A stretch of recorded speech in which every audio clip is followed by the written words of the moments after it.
Oi, tudo bem com você? A gente está numa aula de geografia, enxergar para planejar. Vocês já fizeram as tarefas e agora eu vou corrigir e dar mais um pouquinho de tarefa para vocês, combinado? Então vamos lá. Enxergar para planejar. Muitas cidades crescem de maneira rápida e espontânea, causando graves problemas urbanos. Por isso, profissionais que trabalham ligados ao planejamento urbano, os urbanistas, defendem alguns procedimentos a fim de que se alcance o objetivo ideal de promover qualidade de vida para todos os habitantes, tanto do centro quanto da periferia, e o crescimento das cidades seja saudável. Por que planejar o crescimento urbano? Então, primeiro, para garantir a habitabilidade e as condições de trabalho, lazer e segurança a todos. Segundo, para evitar problemas urgentes ou futuros, como falta de moradias, violências e dificuldades no trânsito, entre outros.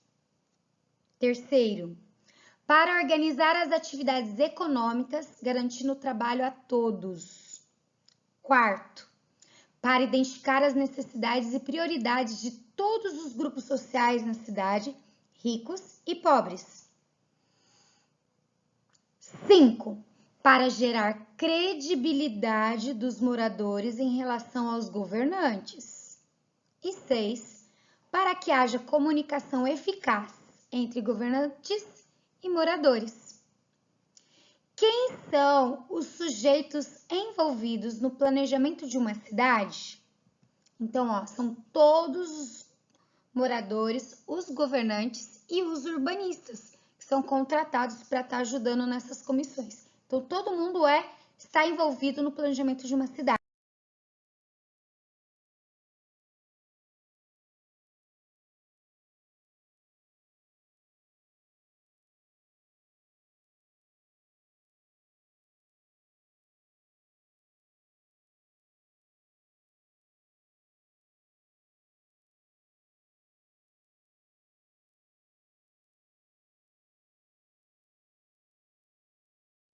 Cidades muito grandes são mais difíceis de serem administradas. A grande extensão de seu território também aumenta o número de problemas.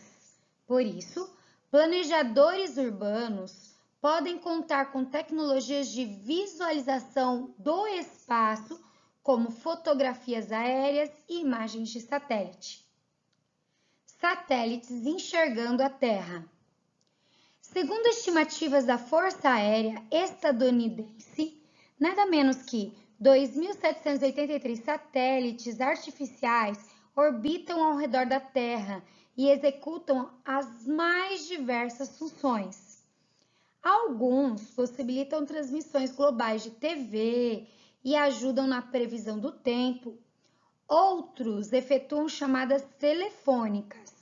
A maior parte dos modelos restantes se divide entre funções militares, espionagem e científicas, monitoramento de atividades relacionadas ao uso do solo, como desmatamento, agropecuária e crescimento das cidades.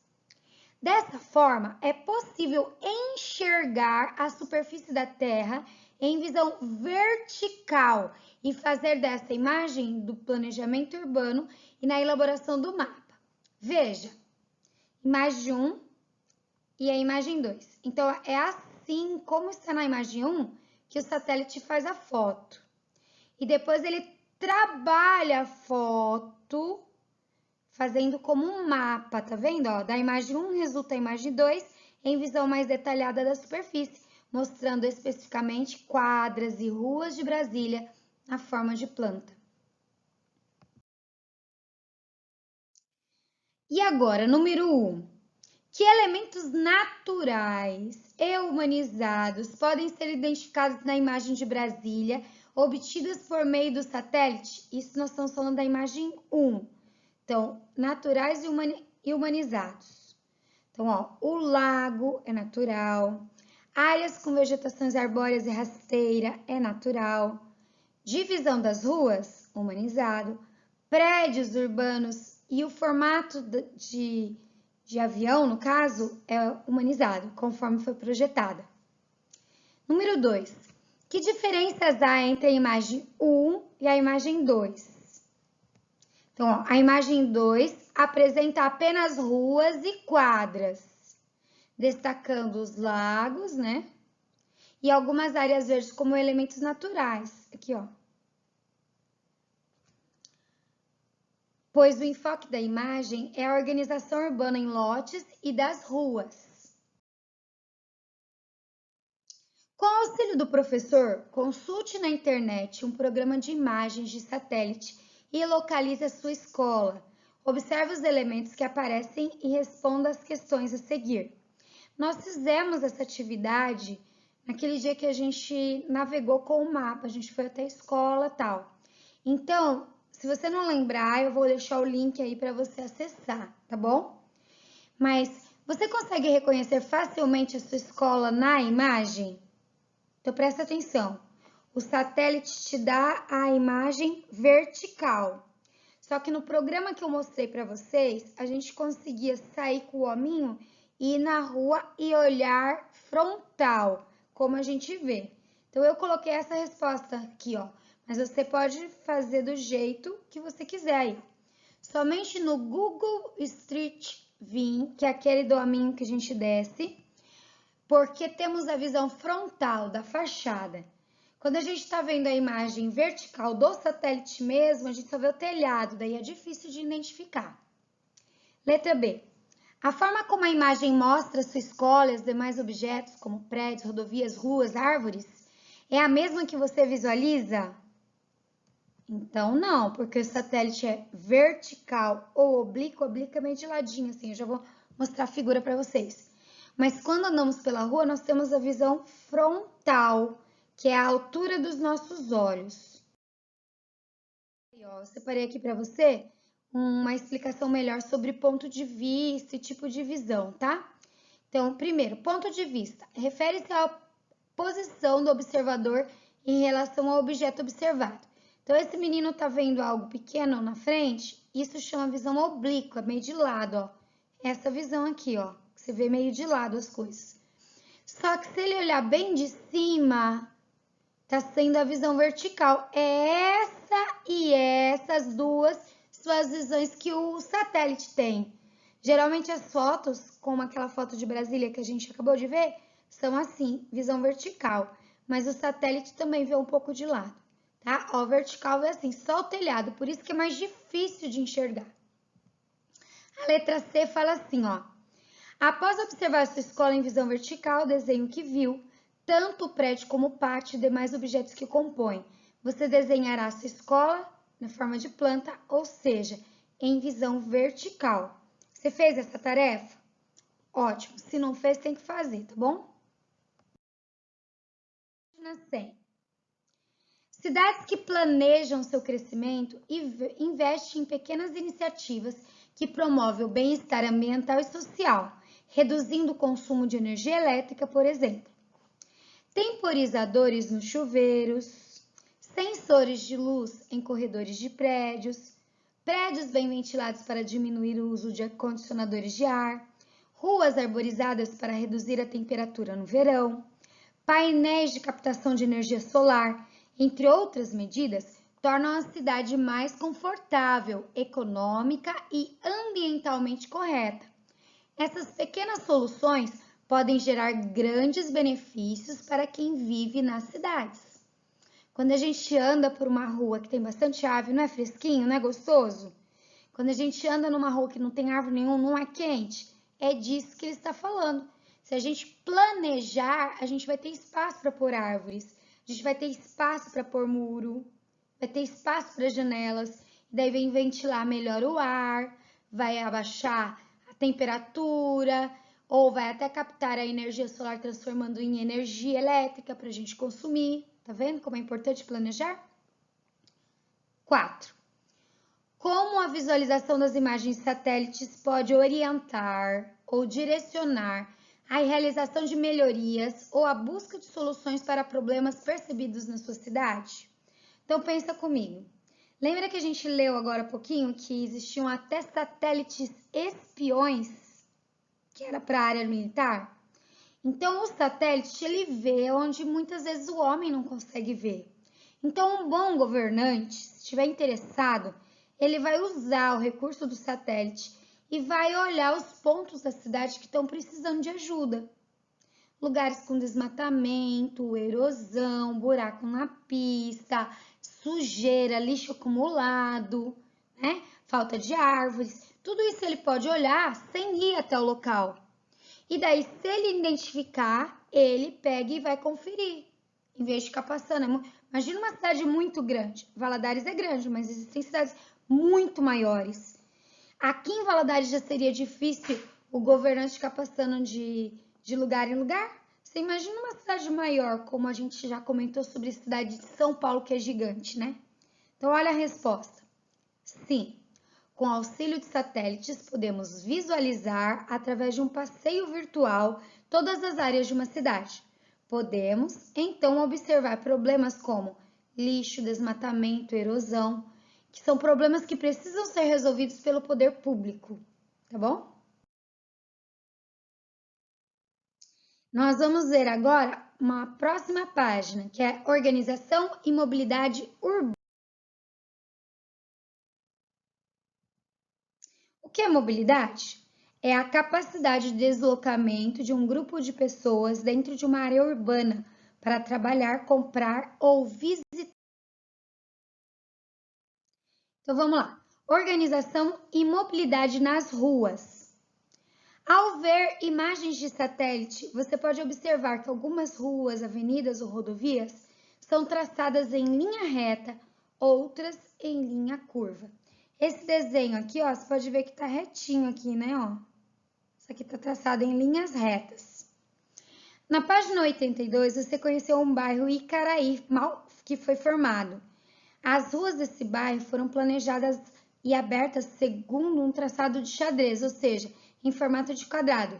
Porém, nem sempre é assim. Por que o traçado das ruas segue padrões diferentes? Então, olha aqui, ó. Aqui nós temos uma cidade em que tem um rio passando, mais ou menos como a nossa cidade. Então, as ruas foram traçadas se guiando por esse rio também, ó. Tá vendo? Então, vamos ler aqui. As ruas da cidade são traçadas de diferentes formas e por diferentes razões. Veja os exemplos. Em Morretes, no Paraná, as ruas foram definidas a partir de um trecho do rio. Em Boa Vista, capital de Roraima, as ruas foram definidas a partir do prédio dos Três Poderes situados na Praça Central. Tá vendo? Ó, da praça saem todas as ruas para a cidade.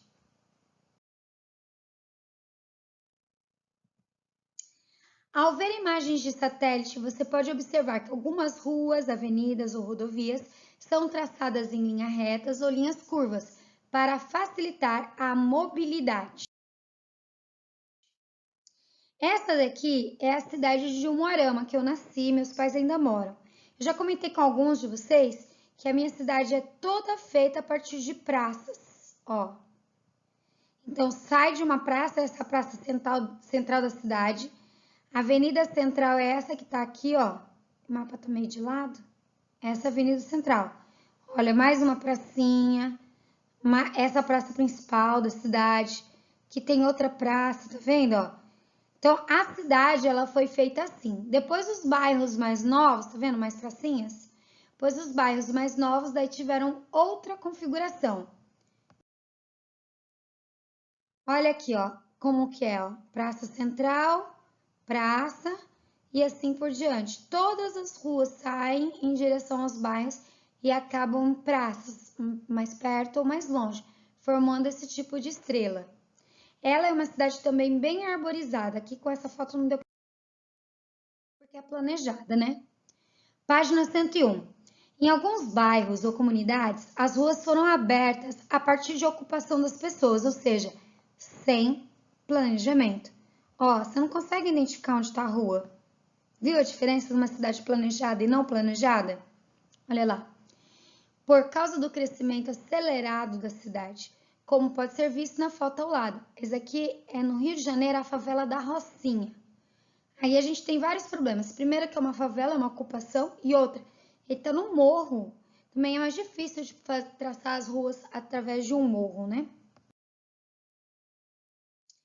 Em algumas cidades ou bairros, as ruas são planejadas antes de serem abertas, como podemos ver no mapa turístico de Palmas, capital do Tocantins, com ruas em formato bem quadradinho, ó, de xadrez, ó.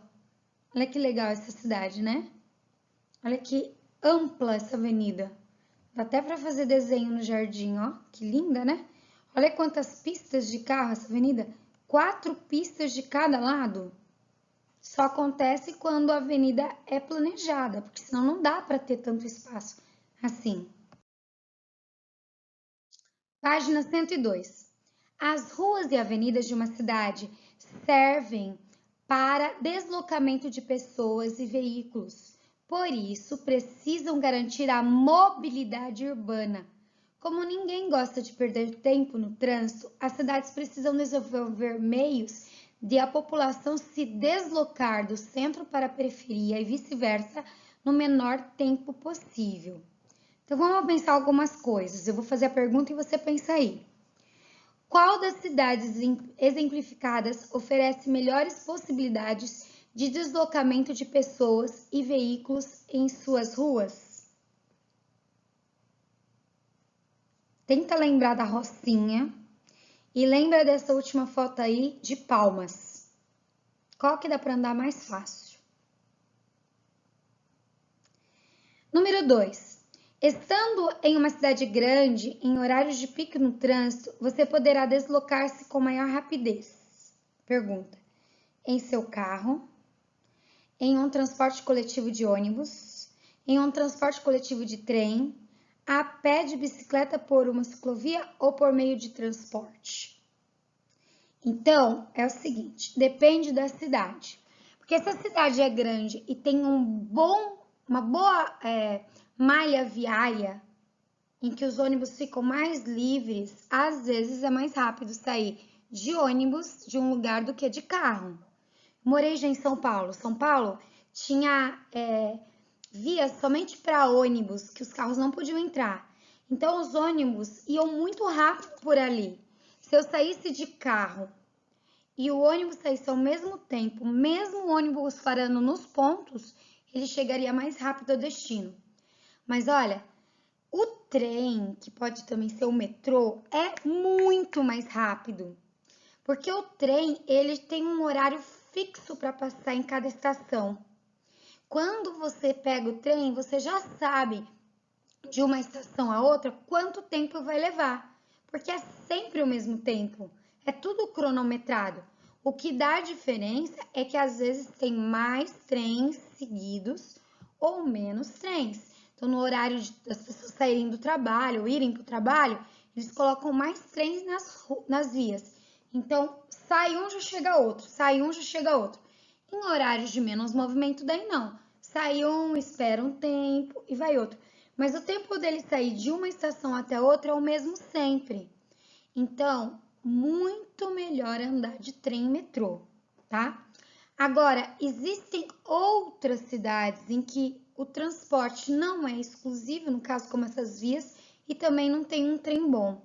Então, às vezes, até andar de bicicleta é mais rápido.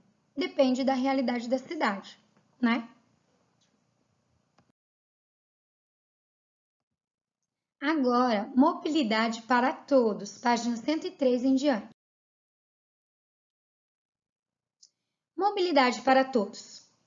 A expressão mobilidade urbana refere-se às condições necessárias a toda a população para se deslocar pela cidade sem dificuldades ou impedimentos a qualquer hora do dia, especialmente nos horários de pico no trânsito. Para que isso aconteça, é necessário que as ruas e avenidas sejam largas e em quantidade suficiente que comportem fluxo de veículos em todos os horários do dia. Vou contar uma coisa para vocês. Lá em São Paulo tem uma rua que era tão movimentada que eles colocaram a rua normal e construíram uma segunda rua paralela em cima. Acredita? Então a gente pode ir com os carros por baixo ou com os carros por cima, para andar mais carros ao mesmo tempo. Olha lá.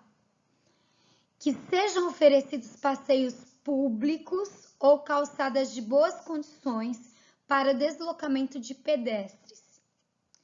Que pessoas portadoras de necessidades especiais tenham garantia de acessibilidade ao se deslocar.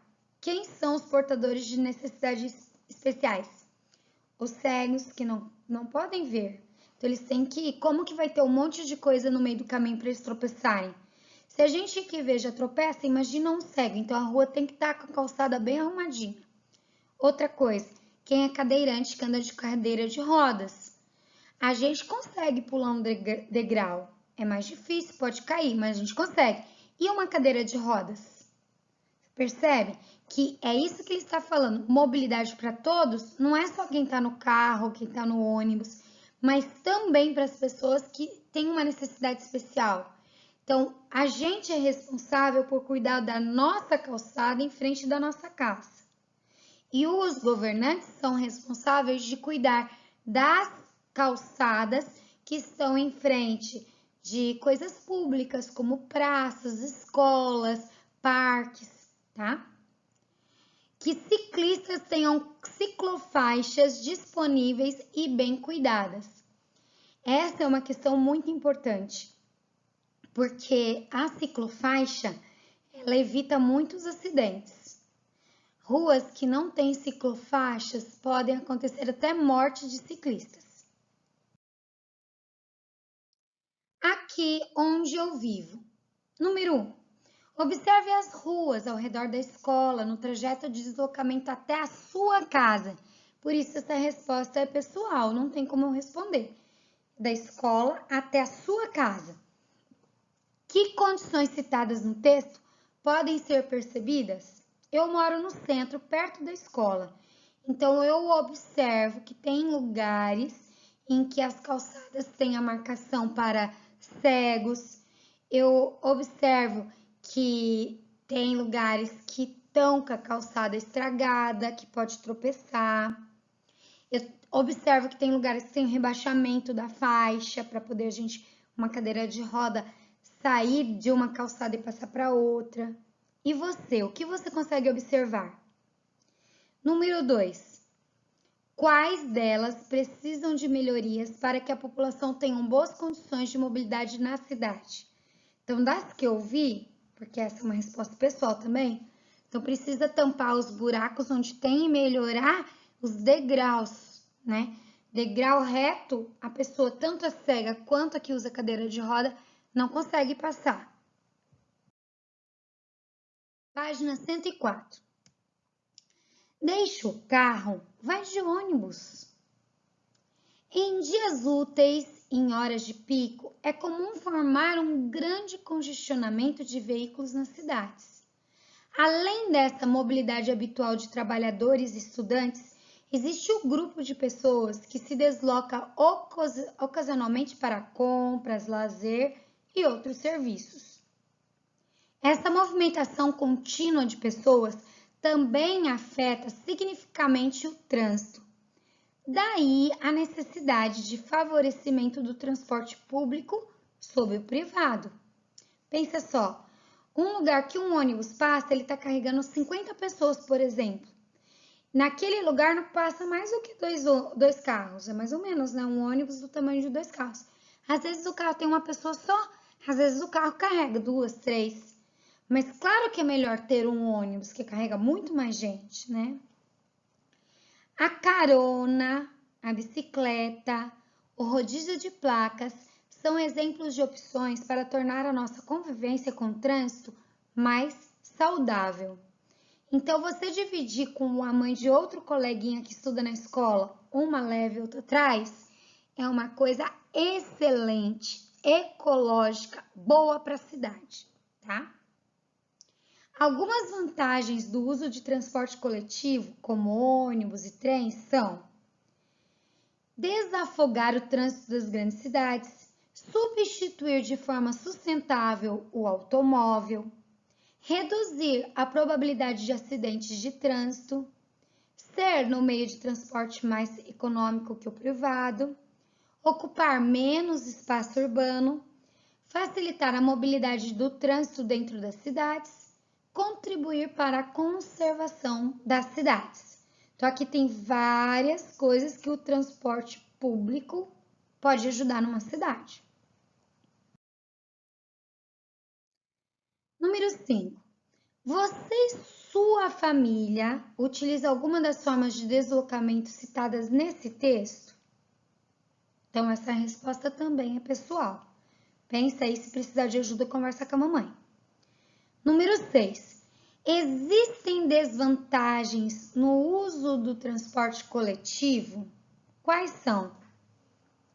A gente está em época de coronavírus, né? Onde é que pode pegar mais fácil o coronavírus? No teu carro, você e sua mamãe, ou num ônibus? Esse já é uma coisa ruim, uma desvantagem, né? Quais outras você encontra? Você pode escrever aí quais são as desvantagens que você encontrou. Como andar nas ruas da cidade com segurança? Conforme vimos, pessoas e muitos veículos se deslocam constantemente pelas ruas da cidade. O trânsito é intenso e por isso precisamos tomar alguns cuidados.